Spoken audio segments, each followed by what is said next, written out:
O livro de Números. O quarto livro da Bíblia dá continuidade à história de Israel depois de serem libertos da escravidão no Egito. Deus os trouxe até ao Monte Sinai e fez uma aliança com eles. E apesar da rebeldia de Israel, Deus graciosamente proveu uma maneira de eles viverem próximos à sua santa presença no tabernáculo. O livro de Números começa no final do primeiro ano em que Israel viveu na base do Monte Sinai. E eles iniciam a jornada pelo deserto em direção à terra que Deus prometeu a Abraão.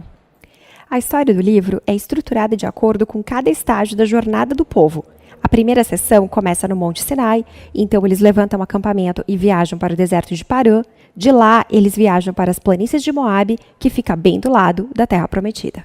A primeira parte abre com um censo, onde o povo é contado, e é daí que vem o nome do livro. Há leis sobre como as tribos de Israel devem se organizar no acampamento, o tabernáculo fica no centro, com os sacerdotes e levitas ao redor. E ao redor deles, as 12 tribos meticulosamente organizadas, com Judá à sua frente. Isso tudo era um símbolo elaborado de como a presença santa de Deus estava no centro da existência de Israel como um povo. Isso é seguido por uma série de mandamentos que desenvolvem as leis de purificação do livro de Levítico. Se a presença de Deus estaria no meio deles, todo esforço deveria ser feito para manter o acampamento puro, um lugar que acolhe a santidade de Deus. No capítulo 10, a nuvem da presença de Deus se ergue do tabernáculo e guia Israel do Sinai para o deserto, e imediatamente as coisas começam a dar terrivelmente errado. No capítulo 11, as pessoas começam a reclamar sobre como estão com fome, sede e como gostariam de voltar para o Egito. E ali no capítulo 12, os próprios irmãos de Moisés começam a se opor e falar mal dele na frente do povo. Essa viagem não começou muito bem. A próxima sessão começa com os israelitas chegando ao deserto de Parã, aproximadamente metade do caminho até a terra prometida. Ali Deus diz a Moisés para enviar 12 espias, um de cada tribo, para observarem a terra. E quando os espias voltam, 10 deles dizem que não há chance de Israel sobreviver porque os cananeus iriam destruí-los, e apenas 2 espias, Caleb e Josué, dizem que Deus poderia salvá-los.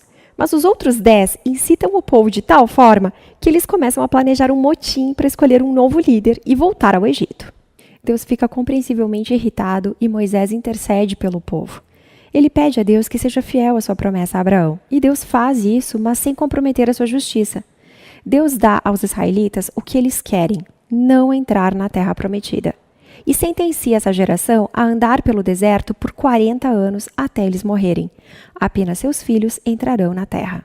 E aí você pensa que essas consequências severas farão o povo acordar, mas a coisa piora ainda mais.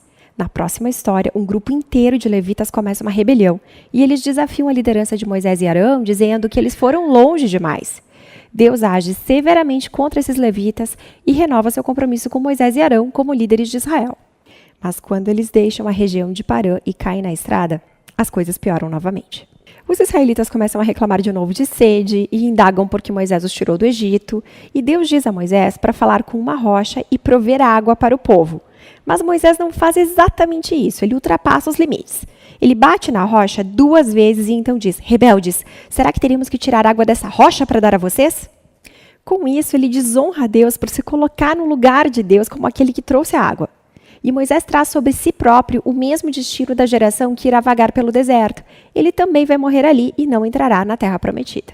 Depois disso, os israelitas se rebelam novamente, e Deus traz um julgamento bem estranho sobre eles. Serpentes vêm e mordem o povo, e Moisés intercede mais uma vez por eles. Deus diz a Moisés para fazer uma serpente de bronze e colocá-la no alto de um poste, para que cada um que olhar para essa serpente seja curado da mordida venenosa. Esse é um símbolo muito estranho, mas ele se refere ao desafio que Deus tem ao ser fiel à sua aliança. Ele está certo em trazer justiça ao mal e ao pecado dos israelitas, mas até mesmo a justiça de Deus é transformada em fonte de vida para aqueles que buscam a cura em Deus. A partir daqui, o povo entra nas planícies de Moabe, e a primeira parte dessa sessão foca em um personagem estranho, Balaão. O rei dos Moabitas está surtando com esse grupo imenso de pessoas viajando pelo seu território, e ele contrata um feiticeiro pagão, Balaão, para amaldiçoar Israel. Em 3 momentos diferentes, Balaão percebe que não pode amaldiçoar Israel, pode apenas proferir bênçãos. Lembre-se da promessa de Deus para Abraão em Gênesis 12. E agora Balaão não apenas não pode amaldiçoar Israel, como Deus dá a ele uma visão sobre um futuro rei israelita que um dia trará a justiça de Deus para todas as nações. E essa visão nos remete à promessa de Jacó para Judá, no capítulo 49 de Gênesis. Vale a pena dar uma parada para refletir no fluxo do livro até aqui. As histórias de rebeldia no deserto vão se amontoando e piorando cada vez mais. E enquanto Deus traz atos parciais de justiça para Israel, ele também continua mostrando misericórdia e provendo água e comida durante todo o percurso. Mas aí a história de Balaão mostra a graça de Deus em cores vivas, porque aqui está Israel no seu acampamento, reclamando e se rebelando. Mas no alto do monte, sem eles terem conhecimento, Deus os está protegendo e até mesmo abençoando. E esse é o contraste entre a rebeldia de Israel e a fidelidade de Deus no deserto. É isso que faz essas histórias serem tão importantes para as futuras gerações de Israel. As histórias do deserto são recontadas várias vezes pelos profetas e poetas bíblicos e até mesmo pelos apóstolos do Novo Testamento. E essas histórias sempre servem como um alerta. Por mais que Deus se mantenha fiel à sua promessa, ele também vai permitir que o seu povo se afaste em rebeldia e enfrente as consequências. Depois disso, o livro foca nos filhos da geração do deserto e eles começam a se preparar para herdar a terra prometida. Eles realizam um censo da nova geração e então vão e vencem uma série de batalhas contra outros povos ao redor e algumas tribos começam até mesmo a se estabelecer na terra prometida.